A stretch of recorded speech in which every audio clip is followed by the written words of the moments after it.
Well, here's stop number 4. We're going to look at a mature clover field. This is actually only in its second year, but it's doing fantastic.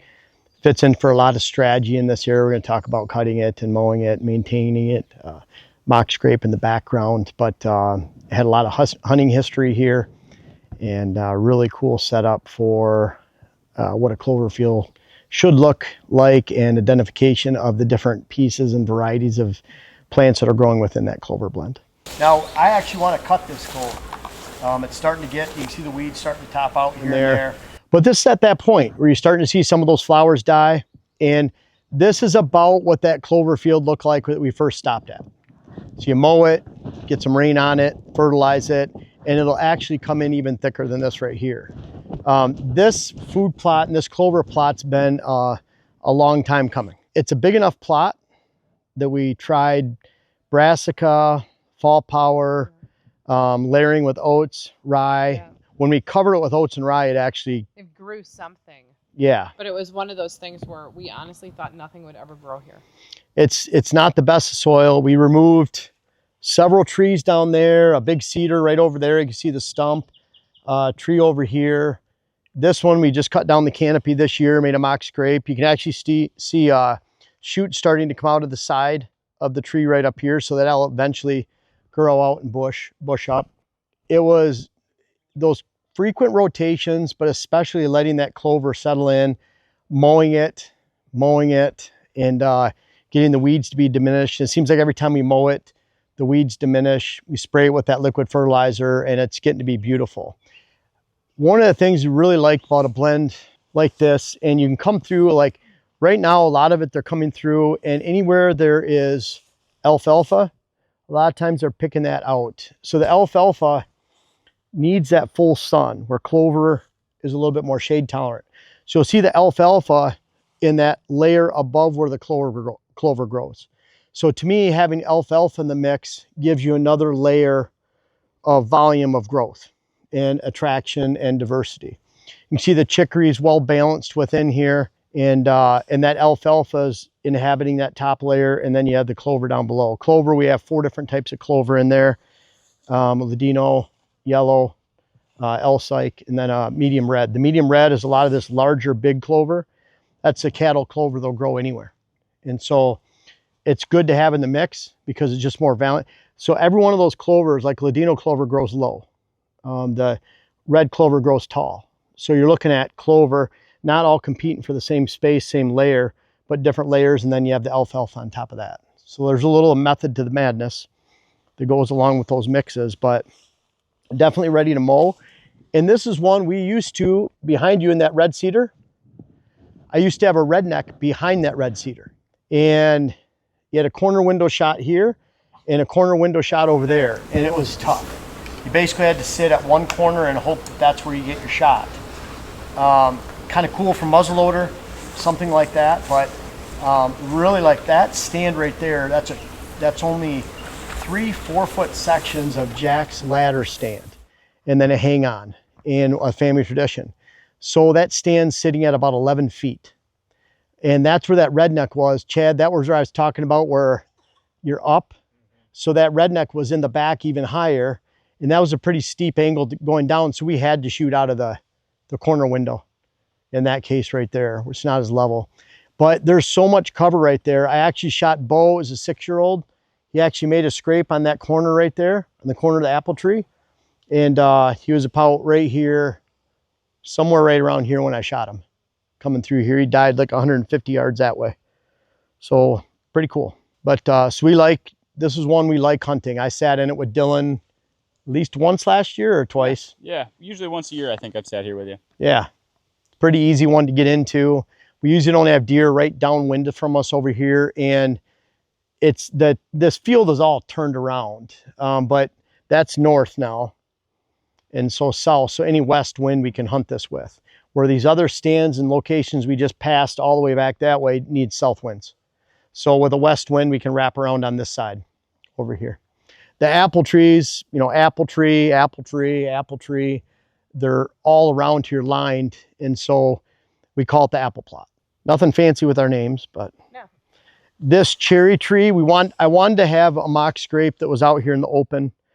And this was hit within a day of putting it out. I want that to bush up a little bit more.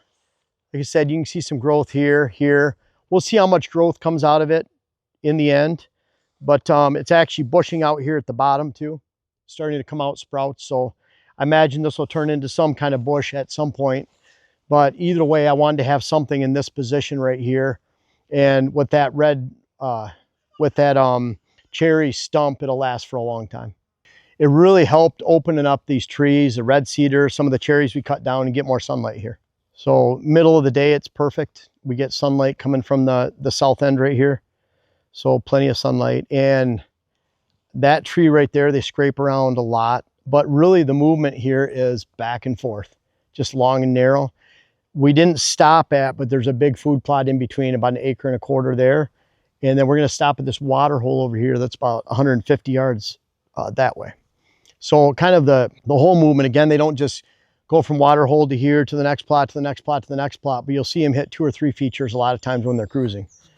So I went to hunt the corner back there in the evening because we knew Bo was bedding back there. Got back there and the wind was iffy. It was forecasted to be better, but it was a little bit more south than it was west or whatever. It was actually a little bit more west than it was northwest. And I had a chance of blowing back to where I thought he was bedding. Sat there for 15 minutes, hemmed and hawed, and finally got out of there and came back over here real quick, got up in that stand and shot him maybe 1.5 hours, 2 hours later. So he probably moved through the same spot. It was just, if I would have sat there and spooked him, that's where you just have to be very, very black and white. If it's iffy, I move. I just don't want to take a chance. If you spook him one time, he's out of, it's not just destroying that area, it's destroying that water hole, this food plot, this whole line right here. He's done. So I don't want to do that. So the wind typically is one thing you can control. You can't control if he's already here and you spook him coming in. You can't control exactly where he's going to move, but at least you have that on your side. The wind forecast is usually fairly, once you consider the thermals and everything out here, is pretty consistent. Do you get to hunt here very often? Or is this more my spot? I feel like this is more your spot. Yeah, you've hunted here more than I have. It's a nice spot to, I think I hunted here once last year. It's just far away from the house. You get scared. Yeah, really. Like coming this far away. Yeah, especially when it starts to get dark. Yeah. Jen doesn't have much fear, so that's a good thing. When do you say, okay, that's enough, I got to make sure we let it grow for October? This, usually that is taking place around the end of July, early August with rain in the forecast. We'd mow it. And that last one back there, there's a lot less weeds on this, a lot fewer. So I would look at, we would mow this probably upcoming week, and it might be possible we don't mow it again the rest of the year. As high as it'll go. So which on ours is probably 7 inches off the ground, 8 inches right around there. It's got a mid PTO, mid deck. So we're pulling that up. Now I do like on a lawnmower, like a regular riding lawnmower that's belt driven.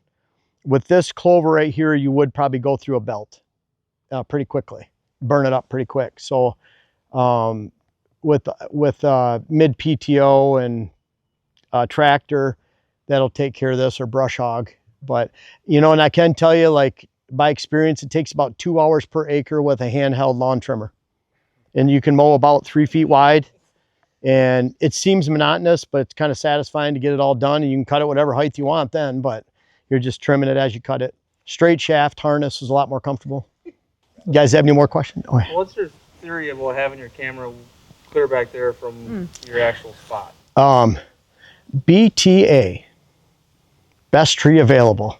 Because, like, if it were me, I would probably put it on that tree. If we put it right there, I mean, you could make a case either way. I'm trying to think if this way is north right here. It wouldn't have been bad. I like having the tree stand in the background. That was another thing too. So we like having the movement right in front of the tree stand. They sometimes come out of here and go through. I mean, you could make a case for either way. We had it on this tree.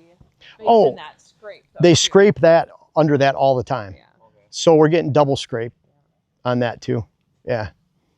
You can make a case for either one. We used to have it, we've had it on that tree right there, looking this way.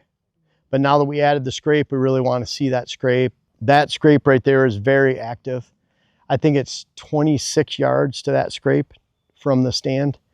So, and then this, if you can see, the stand is facing that way. So for right-handed shooter, you can shoot that real easy right here too. Have you ever noticed the camera affecting movement? It can. That one right there, it doesn't seem like it bothers him. I think it's because the profile's hidden from the side.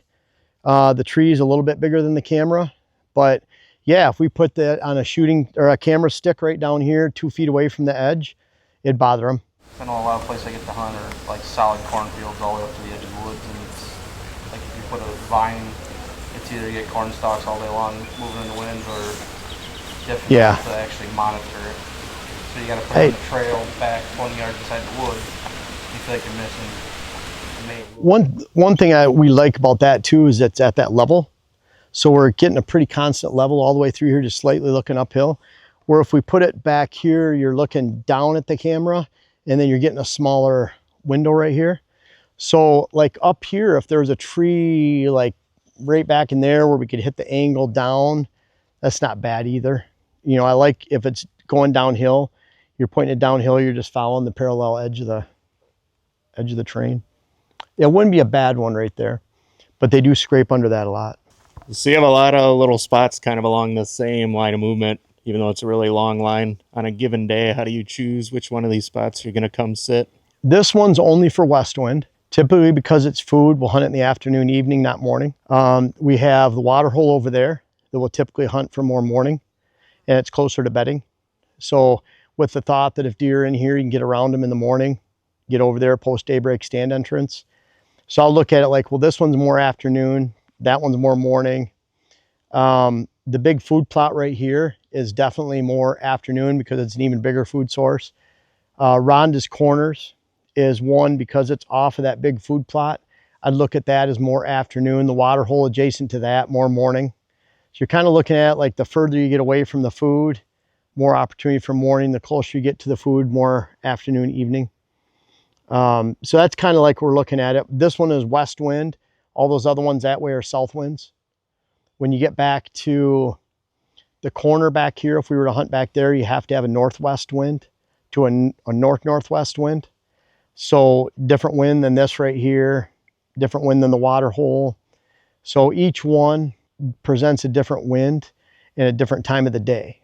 And then, I mean, we use the cameras, and if we're, you know, Rhonda's Corners, I think of the 67 water hole stand last year. We have high hopes for it. We've seen Junior around there. Righty's there a lot last year. Righty's around too. We found a shed. Junior, we found a shed. But Junior wasn't around there much. And Righty was only there. I mean, Righty was there a lot, but Righty was too young. We couldn't determine if he was 3 or 4, but he's not 5. So we didn't want to shoot him. And we just didn't see anything else there we wanted to shoot. So that determines it too. You know, we just, in that area, we weren't seeing what we'd want to actually go kill.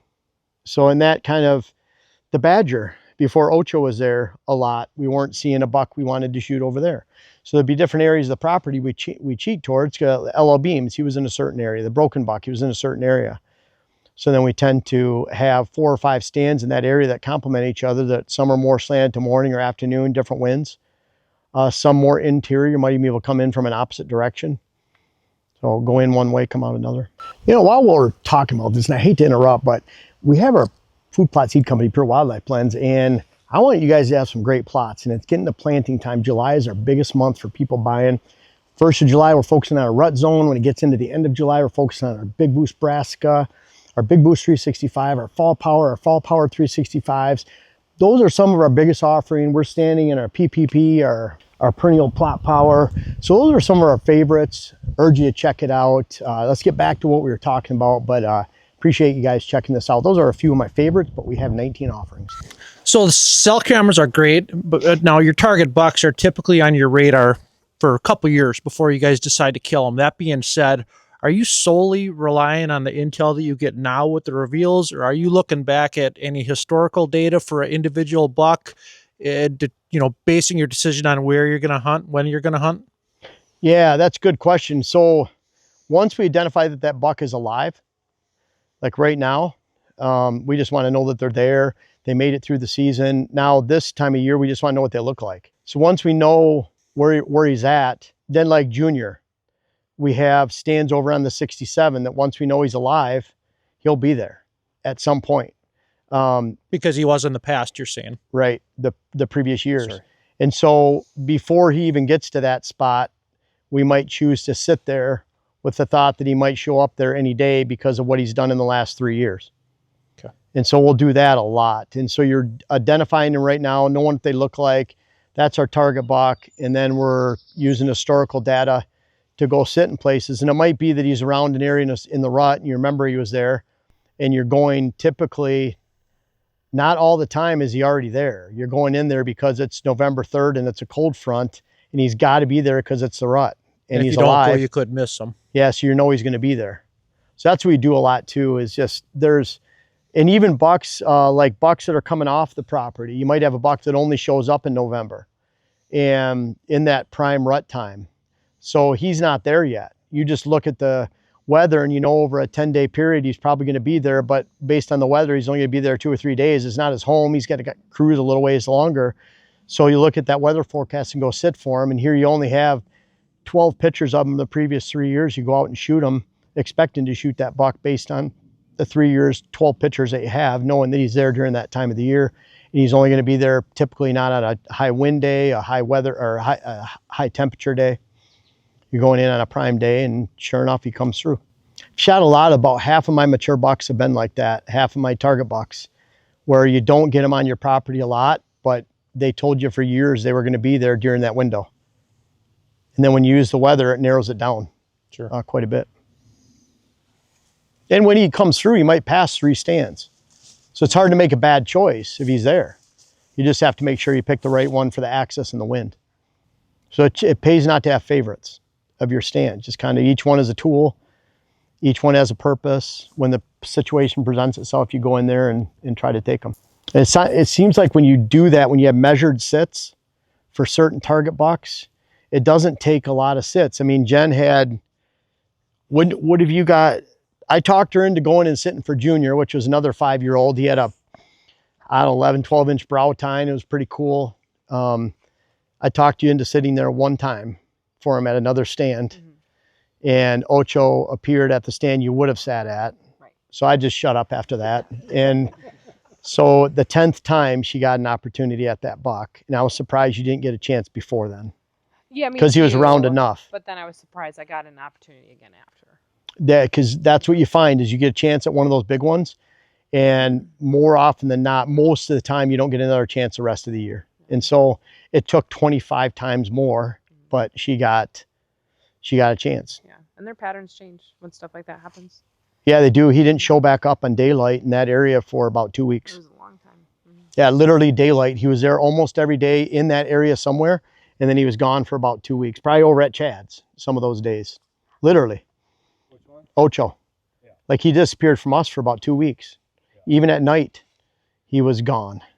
We've been traveling around the outside of your property a lot, which is awesome stuff. Do you ever hunt in the bottoms at all? I mean, yeah, we during do. Rut time, and do you get down in there, or you kind of stay on the outside every time? No, we have. Right, we were standing in the switchgrass when we came out of that first plot before lunch. We go down another 100 yards. We go down the bottom. We have a stand there, and it's in between all the food and kind of a no man's area to get down. And then we blow our scent up into a steep draw that's full of rocks with south wind.